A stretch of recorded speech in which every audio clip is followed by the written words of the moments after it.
का कार्यक्रम होता है, मीडिया को इग्नोर कर दिया। पता नहीं मैंने संदेश दिया कि उनको बोलो कि तुम आने में आपके बिना हमारा कार्यक्रम क्या है सर। वाइएस आपके कार्यक्रम पता नहीं क्यों हो रहा है सर। इस बात को sir will make it point. ये तो आपने मीडिया कोऑर्डिनेटर रखा है सर, हम लोग को जगह मिल जाती है, अदरवाइज वो सर वाइएस परमार जी की पुण्यतिथि यहीं से शुरू करते हैं सर। प्रथम मुख्यमंत्री हिमाचल प्रदेश के प्रथम मुख्यमंत्री डॉक्टर यशवंत सिंह परमार जी की आज पुण्यतिथि और हम उनको श्रद्धांजलि देते हैं। हिमाचल निर्माता के रूप में उनको जाना जाता है और बहुत बड़ा उनका योगदान हिमाचल के लिए रहा है। और हमने आज के इस दिन बहुत पवित्र कार्य की शुरुआत की और वो पवित्र कार्य की शुरुआत ये कि जो हमारे पेंशन के दायरे में, सामाजिक सुरक्षा पेंशन के दायरे में हमने बढ़ोतरी की। 60 साल के ऊपर सभी बुजुर्गों के लिए पेंशन का प्रावधान और वो भी बढ़ी हुई दरों के साथ, जो हमने आपके बजट में जिनकी घोषणा की है उसके साथ। आज 3 महीने की अप्रैल, मई और जून 3 महीने की पेंशन हमने आज एक साथ उनके खाते में हमने डाली है और 6,35,375 लाभार्थी उनके सीधे उनके खाते में ये पेंशन चले गई और उसमें हिमाचल प्रदेश में उनके खाते में जो पेंशन गई उस पर हमने 280 करोड़ रुपए खर्च किया ये 3 महीने की पेंशन के लिए। और आने वाले समय में जो हमने जो दायरा बढ़ाया है 60 साल से ऊपर, इसमें लगभग 1 लाख के करीब और पेंशन जो है वो पेंशन के लाभार्थी इसमें शामिल होने वाले हैं, जिसकी औपचारिकताओं का, फॉर्मेलिटी का उनका दौर चल रहा है। लगभग 7.5 लाख लोग हिमाचल प्रदेश में पेंशन के इस दायरे में आने वाले हैं। और ये भी मैं कहना चाह रहा हूं कि जहां लगभग पूर्व सरकार के कार्यकाल में 400 करोड़ रुपए खर्च किया जाता था सामाजिक सुरक्षा पेंशन पर, वर्तमान में हम इसको बढ़ा करके 1300 करोड़ रुपए खर्च कर रहे हैं। एक बहुत बड़ी जिसको हम कह सकता हूं कि आज तक के हिमाचल प्रदेश के इतिहास में सामाजिक सुरक्षा के दायरे को इस कदर आगे बढ़ाना और इसमें मदद करना ऐसे लोगों की जो सही मायने में जरूरत है। एक विधवा है, एक बेचारा ऐसा है कि जो चल नहीं सकता है, किसी एक्सीडेंट के कारण उसका शरीर का नुकसान हुआ है, अपंग हो गया है, उसके लिए मदद का रास्ता। एक आदमी जो बुढ़ापे के दौर में गुजर रहा है, परिवार के सब साथी हैं लेकिन उसके बावजूद मदद के लिए कोई नहीं आते, तो उन लोगों के लिए बहुत बड़ा एक मदद का एक ये माध्यम रहेगा सामाजिक सुरक्षा पेंशन का। और उसके साथ साथ में मुझे इस बात की खुशी है कि आज यहाँ आने के पश्चात हमने और भी विभिन्न विकास कार्यों की शुरुआत की। लगभग 90 करोड़ रुपए के यहाँ उद्घाटन और शिलान्यास यहाँ पर विधानसभा क्षेत्र के अंतर्गत, शाहपुर विधानसभा क्षेत्र के अंतर्गत हुए हैं।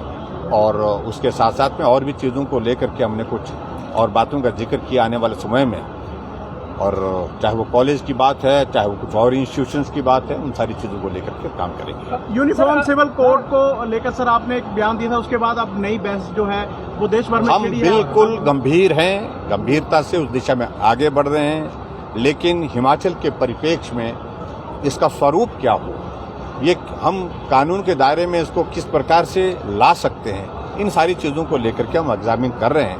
और जब भी ये दौर पूरा होता है तो उसको आगे बढ़ करके क्या लगता है सर, मुस्लिम समाज का जो सहयोग है इसमें मिल पाएगा? मुझे लगता है कि उनके लिए बुरा कुछ नहीं है इसमें, और खास तौर से मैं समझता हूं कि मुस्लिम महिलाओं के लिए तो ये सम्मान का विषय है, जिनको अगर अपने जीवन में परिवार की कल्पना एक अच्छे माहौल में जीने की अगर मिलेगी तो इसके माध्यम से मिलेगी। सर प्रदेश में जो कमान है कांग्रेस की वो प्रतिभा सिंह को दी गई, क्या लगता है कांग्रेस जो है पूर्व मुख्यमंत्री की जो लोग, देखिए ऐसा है, कांग्रेस पूरे देश में समाप्त हो गई है। कमान देने का अभिप्राय कोई रह ही नहीं गया है, कहीं भी नहीं है और यहाँ पर भी नहीं होगी। मैं आपको बता रहा हूँ, नहीं होगी तो नहीं होगी, इसलिए नहीं होगी, कारण बता रहा हूँ मैं। जब जो चीज पूरे देश में खत्म हो गई, पूरे देश के लोगों ने मन बना लिया है कि अब कांग्रेस को नमस्ते कर लेनी, और नमस्ते कर दी है। हिमाचल एक प्रदेश रहता है, नवंबर के महीने में उनको नमस्ते करेंगे। सर अभी मुकेश ने कहा है कि देखिए कांग्रेस में माफिया को ज्यादा बढ़ावा मिला है, विकास नहीं, मेरी उनके प्रति बहुत सहानुभूति है। हाथ पांव मारे जहां थे वैसे हैं, इसलिए मैं उस पर ज्यादा कुछ कहना नहीं चाह रहा हूँ।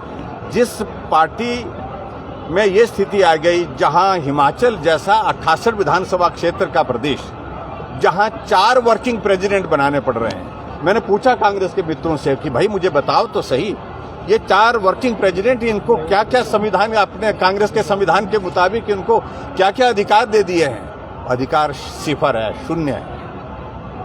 और इस तरह से एक ऐसी परिस्थिति करने की कि भी कोई भागे ना, क्योंकि सबसे ज्यादा जो वहां पर जो है भगदड़ कहीं अगर मची है वो कांग्रेस पार्टी में मची हुई है।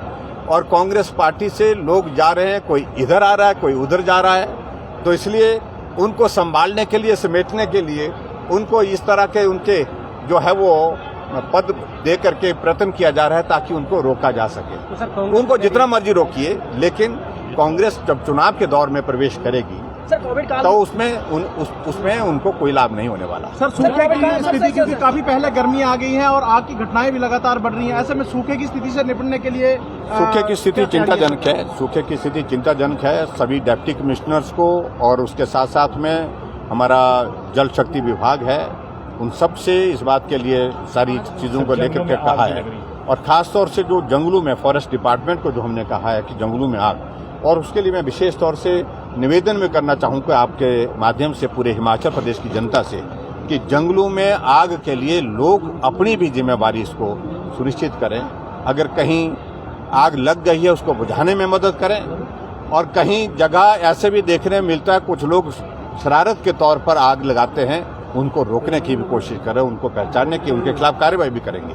लेकिन मैं इतना जरूर मानता हूँ कि सूखे का स्पेल बहुत लंबा हो गया बारिश न होने के कारण, इसलिए पेयजल योजनाएं भी प्रभावित हो रही है आंशिक रूप से, और उसके साथ साथ में आगजनी की घटनाएं बहुत ज़्यादा बढ़ रही है।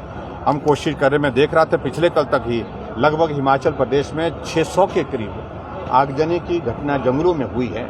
नुकसान हुआ है, हमारी जंगल की हमारी प्रॉपर्टी को नुकसान हुआ, पर्यावरण को नुकसान हुआ है, और जंगली जानवरों के लिए भी जो हमारे प्रजातियां हैं, पशु है, पक्षी है, जो जानवर इस प्रकार से जंगल में रहते हैं, उनको भी बहुत बड़ा नुकसान है। सर, देहरा में सब्जी मंडी नहीं मिलने की वजह से वहां के विधायक ने कृषि मंत्री और कार्यकर्ता पर अभद्र भाषा का प्रयोग किया, क्या कहेंगे?